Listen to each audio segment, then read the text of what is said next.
เกิดอีหยังขึ้นลุงใหญ่กับอาอายคุยกันเจอรูปนี้ที่ส่งไปลุงใหญ่เกือบทิ่มโทรศัพท์วิ่งหนีว่าสั้นเด็ก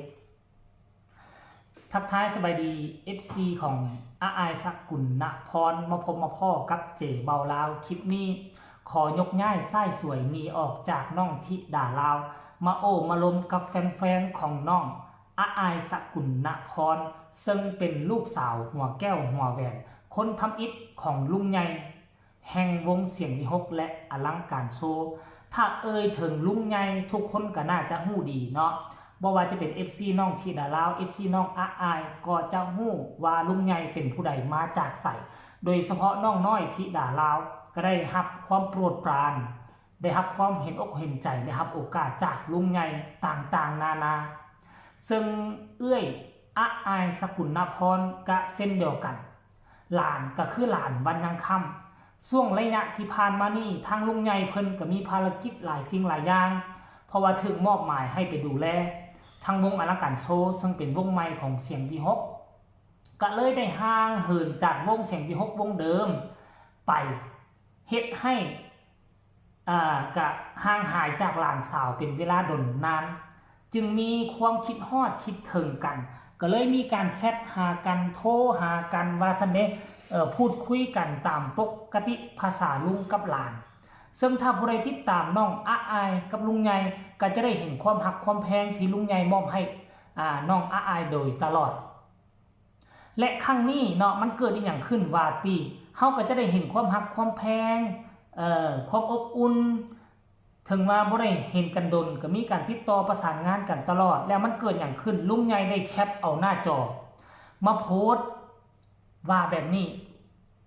โอเคว่าซั่นเด้คิดถึงค่าล้านสาวแต่ลุงวิ่งก่อนฮ่าฮ่าแฮชแท็กอาอายแล้วเลื่อนมาเบิ่งรูปภาพเบิ่งแหมอาอายเฮ็ดอีหยังวะสรุปแล้วลงทุนเอาขี้ทานไฟไปแต้มหน้าแต้มตามาหลอกลุงใหญ่บ่หรือว่ามันเป็นแอปทุกมื้อนี้แอปพลิเคชันมันเฮ็ดได้ขนาดนี้พุ่นหวะบ่แม่นบ่ทุกคนเจบ่ลาวเบิ่งนี่ก็สิแม่นแอปพลิเคชันวะหรือว่าน้องอาอายตั้งแต่งหน้าแบบนี้เพื่อจะมาหลอกลุงใหญ่หลอกผู้จัดการใหญ่แล้วก็มีข้อความที่กับเจ้าแชทหากันเด้ซ้ายมือนี่อาจจะเป็นน้องอาอายบอกขวามืออาจจะเป็นลุงใหญ่บอกก็มีค้าว่าซันเดย์ลุงใหญ่ก็ตอบว่าไม่เจอกันนานคิดถึงจังเลยว่าซันเดย์อาอายก็มาตอบว่าคิดถึงเหมือนกันค่ะว่าซันแล้วก็ลุงใหญ่ก็โพสต์เอาตัวนี้มาลงป้าท่านผู้ชม FC แฟนคลับ สองคนนี่นะจะมีเรื่องราวที่ให้เฮามีหอยยิ้มมาเซอร์ไพรส์ให้ FC แฟนคลับตลอดเป็นระยะและครั้งนี้ก็คือกันเห็นบ่ล่ะโอ้ยก่อนหน้านี้ลุงใหญ่ก็ยังเอาคลิปเอารูปหลานสาวมาลงอยู่นางเอกน้อยใส่ชุดไหนก็สวยว่าซั่นเด้ออร่าสง่างามที่สุดว่าซั่นปฏิเสธบ่ได้คืออาอายนี่เนาะเวลาแต่งองค์ทรงเครื่องใส่เครื่องเพชรเครื่องอย่างต่างๆแล้วก็คืองามที่สุดบ่เป็นสองห้องไผในบรรดานางเอกหมอลำเดี๋ยวเฮามาอ่านคำคิดคำเห็นบ่ดูบ่เนี่ย เอาลงไป17ชั่วโมงคนก็สนใจหลาย FC แฟนคลับน้องอาอายก็มาคอมเมนต์หลายเนาะบ่แท้บ่ว่านี่น่ะจะบ่ค่อยเห็นโมเมนต์แบบนี้แต่ว่าตอนที่ยังบ่ทันสร้างวง2นี่น่ะตอนยังอยู่วงเดียวกันนี่เฮาจะเห็นโมเมนต์ความน่ารักของหลานกับลุงครูนี่ตลอดเกือบแทบทุกคืนเลยแหละไปงานปึ๊บก็คันเวลาลุงใหญ่มางานก็จะไปอยู่นำกันไปกอดไปเจียไปเฟื้อกันอยู่ลุงใหญ่ก็มักซื้อของต้อนของกินที่หลานสาวมักบ่ว่าจะเป็นทุเรียนเรานี่เป็นต้นสิ่งใดที่หลานสาวมักคือลุงใหญ่จะจัดให้ไปเซอร์ไพรส์ตลอดเพราะว่าผู้จัดการใหญ่คือลุงใหญ่นี่ตอนอยู่วงเสียงวิหกก็บ่ได้ไปทุกมื้อเด้เพิ่นเป็นผู้บริหารเพิ่นอยู่เบื้องหลังเพิ่นทำงานแบบนี้น่ะแต่ว่าทุกมื้อนี้แห้งโอกาสที่จะได้เจอกันมีน้อยเต็มทีเพราะว่าหยังลุงใหญ่ถูกสลับซับซ้อนให้ไปอยู่วง2ต้องได้ไปกับวง2แห้งโอกาสที่จะได้เจอกันมีน้อยเพราะฉะนั้นแล้วด้วยความฮักความแพงด้วยความเป็นห่วงเป็นใยเนาะน้องอาอายก็เลยทักไปหาลุงใหญ่เพิ่นมันก็จึงเห็นภาพหลุด เป็นตาฮักเป็นตาแพงของอาอายสกุลนพรกับลุงใหญ่แห่งเสียงวิหกเจบ่เล่าเห็นแล้วก็อดใจบ่ได้จึงเอามานำเสนอให้บรรดา FC แฟนคลับของอาอายกับ FC แฟนคลับเสียงวิหกได้มีหอยยิ้มไปตามๆกันสิ่งใดเจบ่เล่าเห็นแล้วเบิ่งคือว่ามันมีหอยยิ้มมันมีเสียงหัวเราะเจบ่เล่าก็จะเอามานำเสนอให้บรรดา FC แฟนคลับได้รับได้ฮู้ได้รับความสุขไปตามๆกันเดี๋ยวไปอ่านคำคิดคำเห็นก่อนเด้อนี่หลายคนทรงเป็นการ์ตูนไปฮ่าๆๆๆหัวควันกันว่าซั่นเด้เบิ่งแหมสิบ่มีคอมเมนต์ซั่นเด้อบ่มีคอมเมนต์มีแต่ทรงใจทรงมินิฮาร์ท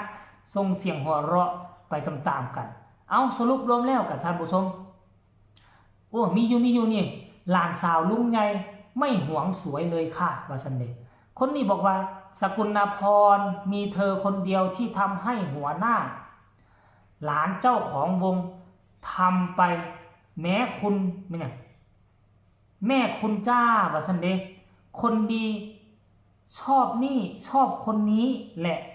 เลือกแล้วน่ารักมาก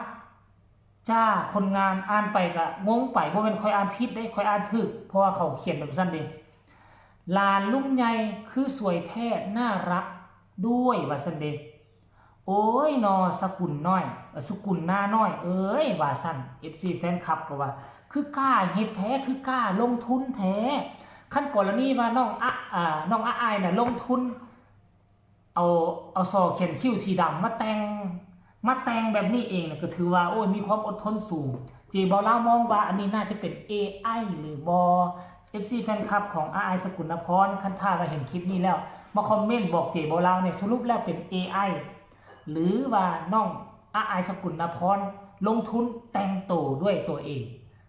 ลุงใหญ่ก็มีหอยยิ้มตามๆกันเบิ่งแต่ฮู้พันแหละเราแคปมาแล้วก็ยิ้มแล้วก็หัวอยู่เพราะวันอยู่ในวง2หั่นมันบ่มีคนเป็นตาฮักตาแพงแบบนี้เด้คันอยู่วง1นี่ 2-3 มื้อไปวงเท่านึง 2-3 มื้อไปวงพอได้กอดได้เจียพอได้คุกคีกันกับหลานสาวแต่อันนี้ต่างฝ่ายต่างไปถึงว่าแม่นบริษัทเดียวแต่การทำงานมันก็ไปคนละทิศคนละทางมื้อนี้วงนี้แสดงอยู่หั่นมื้อนั้นวงนั้นแสดงอยู่นี่โอกาสที่จะได้มาเจอมาพบมาพ้อกันมันมีน้อยเต็มทีอันนี้ก็คือการแสดงความหักความแพงความคิดฮอดคิดถึงระหว่างอาอายกับลุงใหญ่แห่งเสียงวิหกเจบ่าวลาวก็นำเสนอเพียงแค่นี้ก็แล้วกันฝากคลิปนี้ไว้ในอ้อมใจ FC ของน้องอาอายสกุลนพร FC ของนกพงศกรแห่งเสียงวิหกอีกคลิปนึงก็แล้วกันฝากทุกคนกดไลค์กดแชร์กดติดตามให้แน่เพื่อจะบ่พลาดในคลิปต่อไปที่สำคัญจะกดข้ามโฆษณาผู้ใดมีคำตำหนิติชมคำคิดคำเห็นก็ส่งข่าวมาใต้คอมเมนต์สำหรับคลิปนี้ขอกล่าวคำว่าสวัสดี